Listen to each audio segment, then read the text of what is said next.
Raga Semangsang merupakan nama yang tak asing bagi warga sekitar Jawa Tengah. Nama tersebut mengacu pada sebuah jalan dan satu makam yang masih kokoh berdiri hingga saat ini. Baik jalan maupun makam Raga Semangsang ini terletak sekitar 200 meter dari alun-alun kota. Banyak kisah misterius yang beredar tentang makam ini. Kabarnya, bangunan yang berukuran sekitar 1,5 kali 2 meter ini merupakan makam seorang jasad laki-laki yang meninggal karena kematian yang mengenaskan.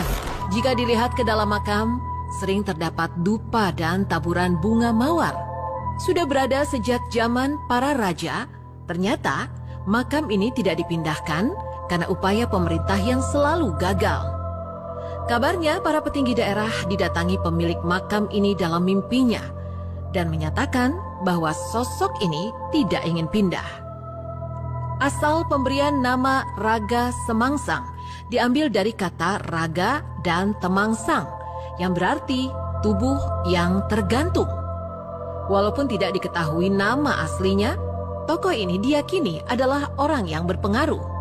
Ada beberapa versi cerita yang sering dibicarakan oleh warga setempat. Mereka mengisahkan makam keramat tersebut adalah makam seorang tokoh sakti yang bernama Mbah Raga Semangsang.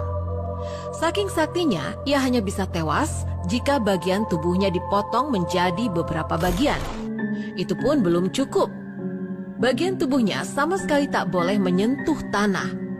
Oleh sebab itu, tubuhnya harus digantung agar tak menyentuh tanah. Cerita selanjutnya, makam tersebut dipercaya kuburan dari seorang pejuang yang melawan serdadu Belanda seorang diri. Pejuang tak dikenal itu konon kebal dari segala jenis senjata dan tajamnya pelor.